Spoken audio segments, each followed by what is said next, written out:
Get your hands off me! Her cry slices through the community grocery store parking lot, sharp, panicked, echoing against cold concrete pillars. Tires screech somewhere in the distance. A man in a security vest has Raya Coleman pinned against a pillar, one arm crushing her shoulder, the other gripping her wrist so tightly her fingers turn white. "I said stop," she gasps, one hand instinctively covering her stomach. 7 months pregnant. Alone. Terrified. He doesn't loosen his grip. "You people never listen," he snarls. "Shoplifters don't get mercy." "I didn't steal anything, please, my baby!" A small crowd forms. A phone lifts. Another follows. Whispers swirl. Then a black SUV door slams. A tall man in an immaculate charcoal suit strides towards them, controlled fury radiating off him. Alexander Ward. Billionaire, philanthropist. Board members tremble when he raises his voice. Tonight, he raises it at a guard twice his size. "Let her go." The guard scoffs. "Sir, she—" Alexander steps between them, jaw locked. "Let her go." Silence. Phones capture everything. The guard hesitates.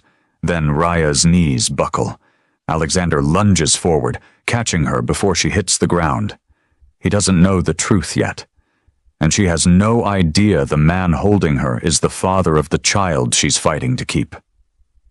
"Put her in the car," he snaps to his driver. "We're closer to the estate than the hospital. She gets help there now." This is Black Stories, where the pain of prejudice is told and justice always finds its voice.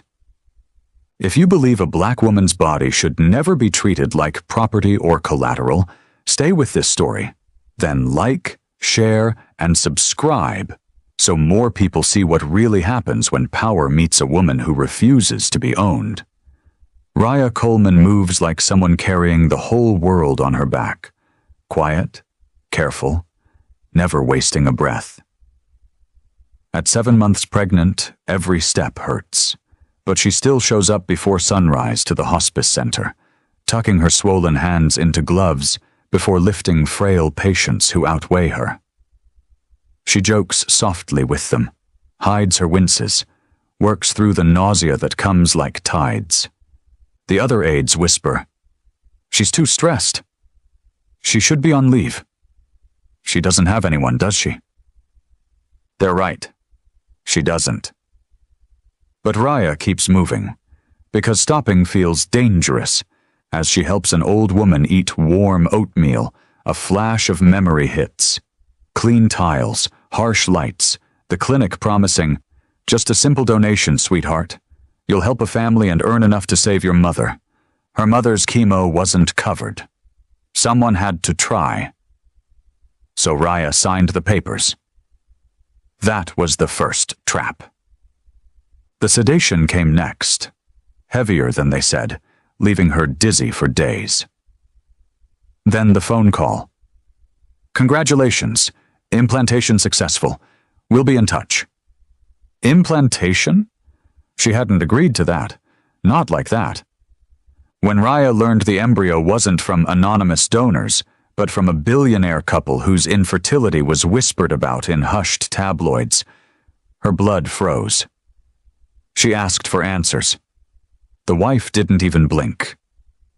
"That child is ours, and you will deliver it." Raya tried to run then. Security appeared outside her job the next morning. A black SUV followed her home at night. The clinic lost her medical files. A lawyer emailed her a warning about breach of contract. So Raya disappeared. New job. Cheaper room. Fake last name. And a baby she refused to surrender. Every morning she writes the same words on her bathroom mirror. "What they stole from me will not define my child." Sometimes, when the nausea eases and the apartment is finally quiet, she presses her palm to her belly and whispers, "You're not theirs. You're mine. We're getting out." The baby answers with a soft kick, A tiny, stubborn promise that keeps her moving. That's the woman Alexander Ward saved in that parking lot, having no idea she is carrying his heir, or that saving her is about to detonate his entire world. Raya wakes in flashes. Cold air, gloved hands, voices that sound like they're bouncing through metal. She tries to sit up. The world tilts. Then she feels it.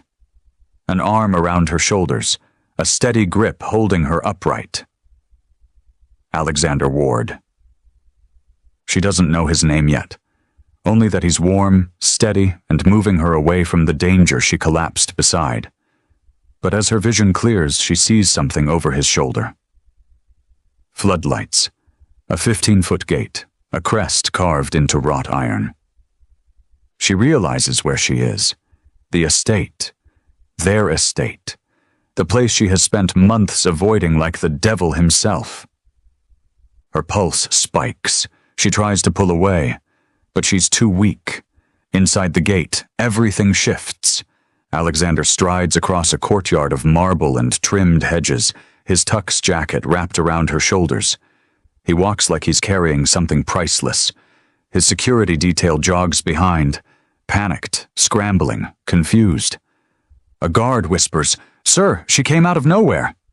Alexander snaps, "She's pregnant and barely breathing. Open the damn door!" Raya watches all of it through a haze, but she catches one detail. The guards weren't panicked for her. They were panicked for being seen mishandling her. The door to the estate swings open. Warmth hits them, and suddenly the contrast is blinding. Inside is excess, gold light, chandeliers, champagne towers, gowns that glow like molten metal, a charity gala in full swing, politicians posing for photographers, influencers live streaming, donors boasting about impact. For a flicker of a moment, Alexander feels the old discomfort, the performative smiles, the hollow speeches about impact, but he pushes it aside, as he always has. And in the middle of all of it, Alexander Ward holds a black, pregnant woman in his arms like she is the only real thing in the room. The crowd freezes. The whispers start instantly. Who is she? Is she staff? Is she okay? Why is he carrying her like that? Phones lift. And then, from across the ballroom, a slender woman in a diamond needle dress turns. Lillian Ward, Alexander's wife. Her smile is mid-sentence, ready for cameras, but the moment she sees Raya, it dies. Her face drains of color so fast it looks like she's been slapped by a ghost. Raya recognizes her instantly, the wife from the clinic, the woman who once whispered threats behind a mahogany desk, the woman who told her, "You don't get to run from your obligations." They lock eyes. Raya's blood chills. Lillian lunges toward security, voice sharp and trembling. "Get her out of here, now, quietly." One guard hesitates, another steps back. But Alexander doesn't. He adjusts Raya in his arms and says, calm, firm, not asking permission, "I'm not letting her die on my doorstep." That single sentence slices through the room. Gasps. Cameras turn. People stare at Lillian, not Alexander, with confusion. Because Lillian looks terrified, not of a stranger collapsing, but of a truth walking through her front door wrapped in her husband's jacket. Raya sees it, the panic in her eyes, the recognition, the fear. She knows Raya. She remembers her. And she knows exactly what Raya is carrying. The hierarchy cracks right there. The first fracture in a glass palace built on secrets. Alexander carries Raya past glittering tables, her breaths shallow, her hands trembling against his chest. The chandeliers glow like judgmental eyes above them. Conversations pause. Forks freeze mid-air. Guests lean in as though watching a scandal unfold on stage. A woman in pearls mutters, "Did she wander in looking for a payout?" A man laughs softly. "Security at these events is slipping. Anyone can stroll in now." Another guest lifts his phone, whispering to his date. "This'll go viral in minutes. Billionaire carries mystery woman into gala." Raya hears it all. The sneers, the suspicion, the quiet venom reserved for people who look like her. Her fingers tighten on Alexander's sleeve, desperate, shaking. She whispers, barely audible, "Don't. Let them take me. They can't have him." Alexander stops in his tracks. "Him?" he repeats, confusion cutting through the noise. But Raya's eyes are glassy, unfocused, like her mind is slipping somewhere between pain and terror. Her lips tremble as though she's fighting to keep the truth inside her body. Before she can force another word out, security slices through the crowd. 3 men in black suits forming a wall around them. "Sir," the tallest one says, "she's trespassing. We need to remove her." "Trespassing?" Alexander snaps. "She collapsed outside the gate. She could be dying." "And we'll escort her to paramedics," the guard replies. Outside. On the other side of the room, Lillian steps forward. Her voice is calm, polished, perfectly controlled, the kind of calmness that comes before someone does something cruel. "Alexander," she says softly, "she's a stranger. Don't do this scene right now. Hand her to security. Let the staff handle it." Her tone is soothing for the guests, but her eyes are burning holes through Raya's body. Raya feels that stare, feels the intention behind it, feels the cold dread climb her spine. She clutches Alexander harder. Her voice breaks as she whispers, "They lied to me. They used me. Please." Alexander freezes. Her words hit him like a blow. "Lied to me. Used me. They." He looks between his wife and the terrified pregnant woman gripping him like she's clinging to life itself. None of this makes sense, but his instincts scream that something is terribly wrong. Security moves closer, reaching for Raya's arms. "We need her to come with us," one says firmly. Raya panics. "Don't touch me. Please, don't let them take me back." She twists away, pain ripping through her belly. Her breath shortens into frantic gasps. Alexander steps forward, blocking the guards. "She is in distress," he says sharply, "and she stays with me until a medical team checks her." "She's in distress because she shouldn't be here," Lillian counters, her smile tight. "This isn't your responsibility." "It is," Alexander fires back, "because she collapsed at our gate." The guards try again. "Sir, move aside." A sharp cry cuts through the air. Not fear. Pain. Real, body-deep pain. Raya doubles over in Alexander's arms, clutching her stomach. A gush hits the marble floor beneath her. Gasps erupt throughout the room. Her water has broken. Chaos detonates. Screams, shouts, phones rising, guests stumbling backward from the spreading water as if it were fire. Alexander tightens his arms around her, eyes wide. "Somebody call EMS!" he yells. But Raya, trembling violently, squeezes his wrist and whispers one sentence that shatters everything. "Please, don't let them take my baby." And Alexander realizes, this isn't a medical emergency. This is a hunt. The ambulance doors slam shut, sirens screaming into the night. Alexander stands frozen in the spill of red and blue lights, Raya's last terrified plea still echoing in his ears. Something else hits the pavement. A thin, worn folder. The kind people carry when they have no lawyer, no power, just proof. One of the paramedics glances back.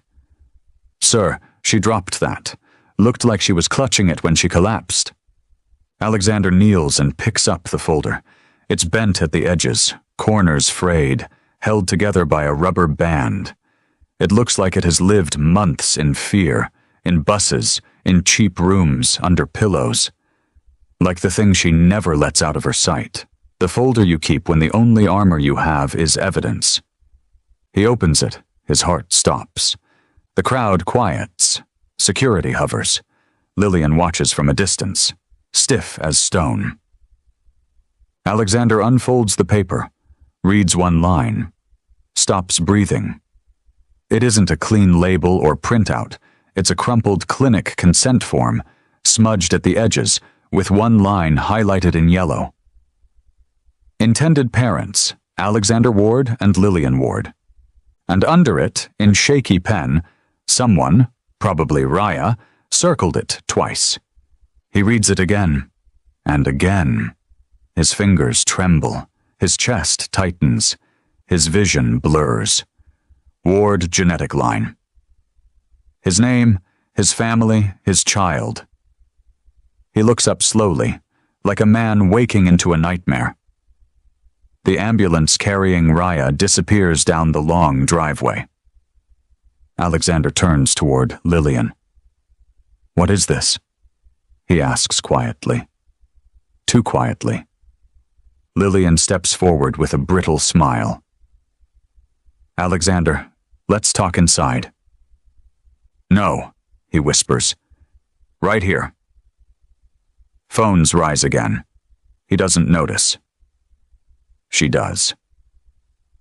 "Alexander," Lillian says, lowering her voice. "This is not the place. People are watching." "It has my name on it," he says, louder now. "My name, and hers." He holds up the paper, hand shaking. "What did you do?" Lillian's carefully crafted expression fractures. "It wasn't supposed to involve her anymore," she mutters. The crowd around them freezes. A woman near the back whispers, "What does that mean?"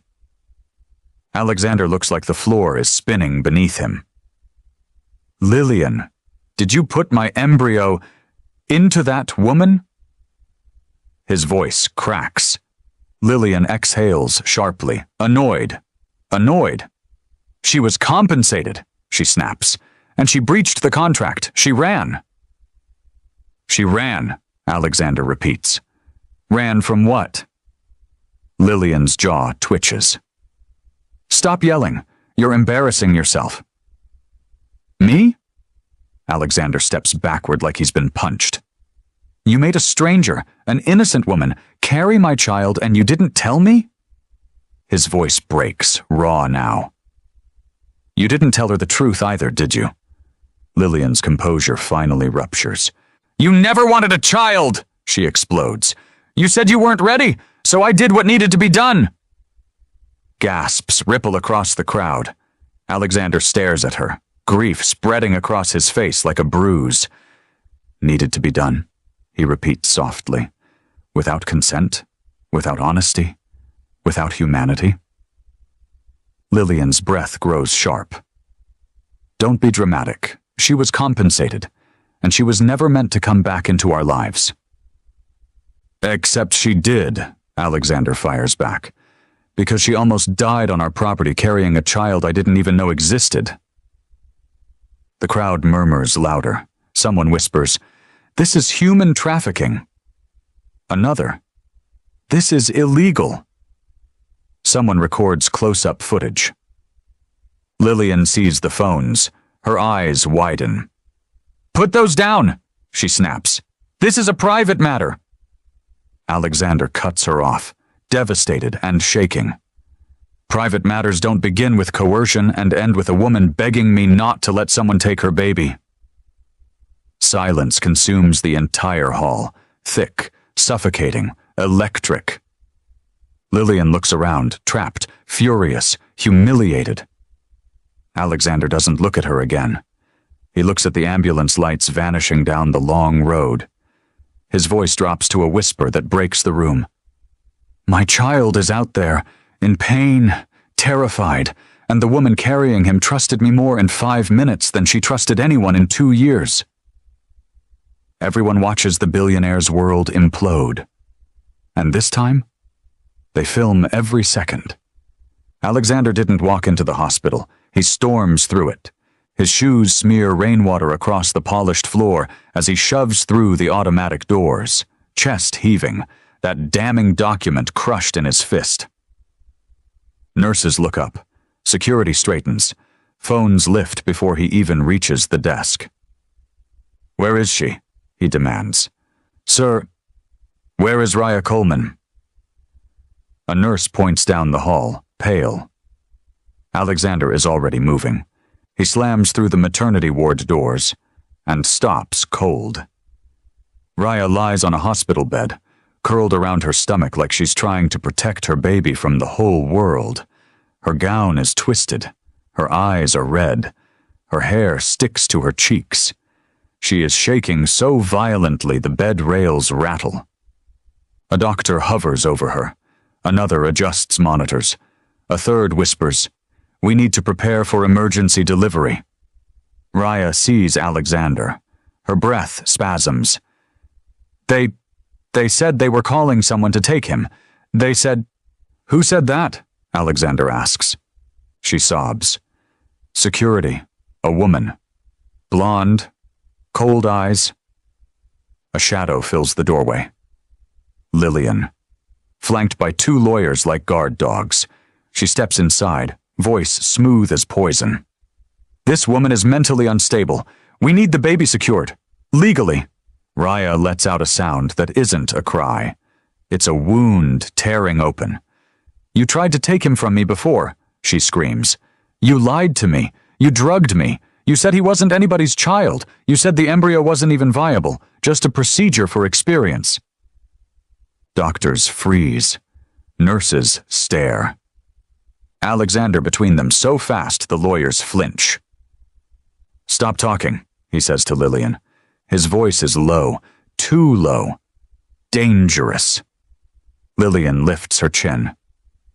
"Alexander, please. You don't understand." Her voice hardens.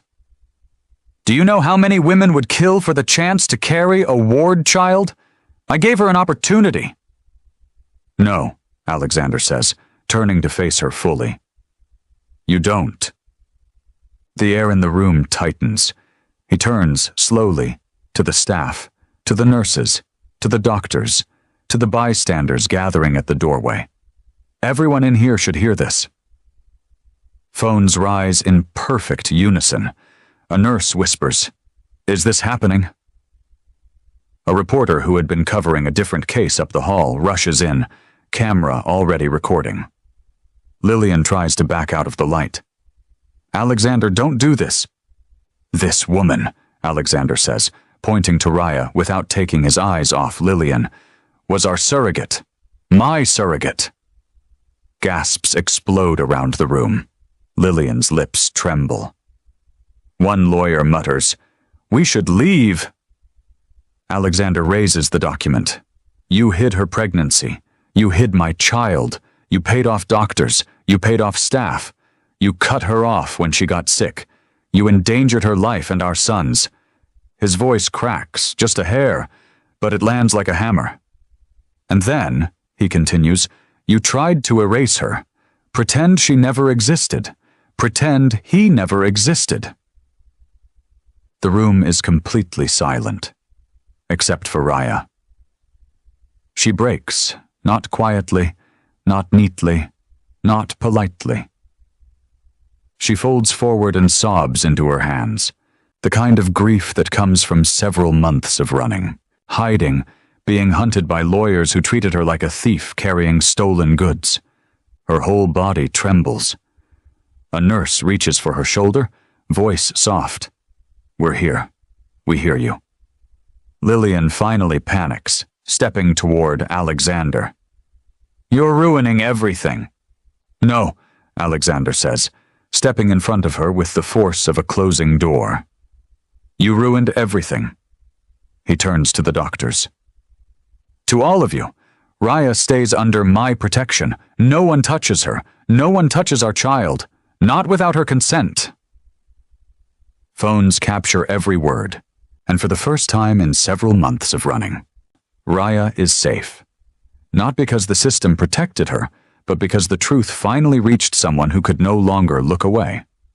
The video leaks before Alexander can even wash the hospital smell off his hands.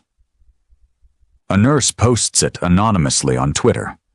A reporter uploads the full clip to TikTok. A bystander sends it to a reproductive justice page with 300,000 followers. Within minutes, the algorithm grabs it like gasoline. Millions see it before dawn. Hashtags erupt across every platform. Hashtag justice for Raya, hashtag surrogate scandal, hashtag ward, cover up, hashtag not your womb. Comments flood in.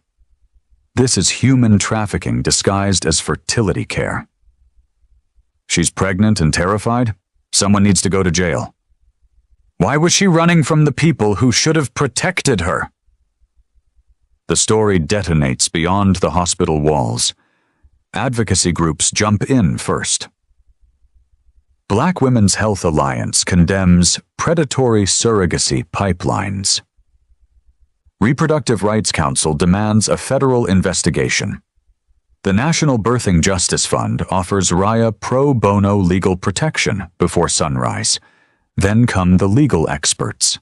On morning news panels, they use words like coercion, fraud, medical misconduct, reproductive exploitation.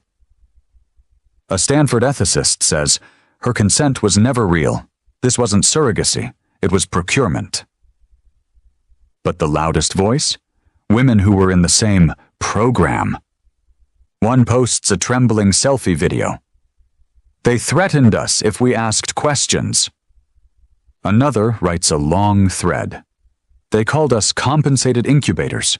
We weren't allowed to see our own charts. A third whispers into a cracked phone. They drugged me too.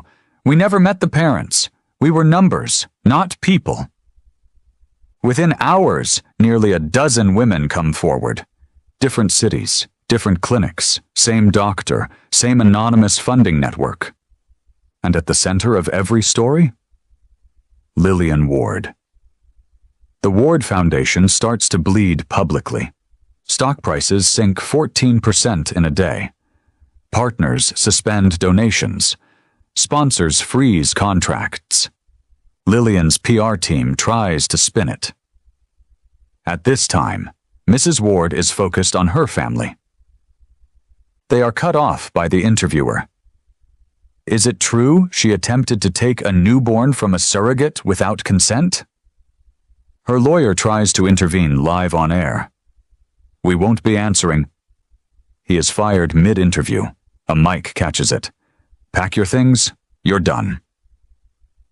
The clip itself becomes a meme. But the final blow doesn't come from social media. It comes from a hospital whistleblower. A staff member leaks internal documents to a journalist.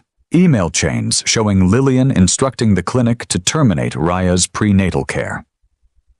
Notes that she wanted to minimize costs and liability exposure. A line that shatters the internet. If she miscarries, there's no contract to worry about. Public rage turns volcanic. Alexander reads the documents in the hospital hallway. His shoulders slump first, then stiffen. His jaw clenches like steel. There is no more ambiguity, no more loyalty to salvage, no more marriage to pretend exists. He walks into Raya's room. Her IV beeps softly. Her eyes flicker open. Fear, exhaustion, hope tangled together. He sits beside her. Raya, he says quietly, I know everything now. He takes her trembling hand. And I'm choosing you. Phones in the hallway capture the moment. Not for gossip, but because the world finally sees a man choosing truth over money, status, and the woman who tried to destroy both him and Raya. The world doesn't calm down. It erupts. 3 days after the hospital confrontation, Alexander Ward steps onto the steps of the Ward Global Headquarters. Reporters swarm. Camera flashes explode. Security forms a wall. But Alexander looks different. No tailored arrogance, no billionaire swagger, no cold poise. Just a man trembling with the weight of truth. He taps the mic. His voice shakes, steady but stripped of the old armor. My name is Alexander Ward, and I failed to protect the mother of my child. Gasps ripple across the crowd. Phones shoot upward. Live streams skyrocket. Alexander continues, My wife, Lillian Ward, acted without my knowledge, consent, or humanity. She endangered a woman's life. She violated ethical and legal boundaries, and she lied to me, to you, to everyone. He breathes in, shaking. As of this morning, Lillian Ward has been removed from every board and committee associated with this company or our foundation indefinitely. The crowd erupts. He isn't done. We are opening a criminal investigation into Dr. Reeve and every clinic involved. A murmur rises. Shock, justice, disbelief. And for the women who were exploited, silenced, threatened. He pauses, voice breaking. We are establishing a compensation fund, immediate, unrestricted resources, legal protection, medical care. Reporters shout questions. Alexander raises a hand, stopping them. One more announcement. Behind him, a banner unfurls on the building. White fabric, bold letters, the Coleman Center for Reproductive Justice, named for Raya. A collective gasp sweeps across the plaza. We will rebuild the system we helped break, Alexander says, and Raya Coleman will guide us. Later, inside a quiet hospital recovery room, Raya sits propped up in bed. Her baby rests in a crib beside her, tiny chest rising softly under the warm glow of a nightlight. Alexander enters. No cameras, no entourage, no performance. Just him. He kneels beside her bed. Raya, everything I did out there. I want you to have whatever you need. Housing, security, care, anything. Raya interrupts gently. Alexander, she whispers, I don't want to be rescued. He freezes. Her eyes shine, but not with fear. With resolve. I want the truth protected. I want my child protected. I want to raise him in dignity, not debt. He swallows hard. And I want shared custody, not dependence, not ownership, not a savior. Alexander's throat closes. Emotion crushes into him. Years of numbness cracking open like ice under heat. Nobody's ever spoken to me like that, he whispers. Raya manages a tired smile. Maybe nobody ever expected you to listen? Something in him breaks, quietly, deeply. Alexander leans forward, covers his face with both hands, and cries, not billionaire tears, not guilty tears, real tears. A man confronting the damage done by the world he inherited and the chance to repair it. When he finally raises his head, his voice is barely a breath. I want to do right by both of you, not because it looks good on paper, but because it's what you deserve. Raya nods. Then start by standing next to me, not above me. He nods back, slow, humbled, transformed. And for the first time in years, Alexander Ward stands as a father. Not a billionaire, not a headline, just a man trying to rebuild something honest. The hospital room is dim, warm, quiet. Raya sits upright, cradling her newborn son against her chest. His tiny fingers curl and uncurl on her skin. Soft, searching, alive. Alexander sits beside her, not hovering, not claiming, not performing, just present, hands folded, breath steady, eyes soft in a way the world has never seen from him. A nurse at the doorway lifts her phone, capturing a moment no press release could manufacture. Raya shifts the baby slightly, and without thinking, Alexander reaches to support the little hand. For 1 second, one breathtaking second, both their hands rest on the child's together. A fragile bridge, a new beginning, a truth no one can erase. The camera captures it all. They tried to claim her body, they tried to erase her voice, but they never owned her strength. "My son will grow up knowing the truth," she whispers, "not the version powerful people tried to write."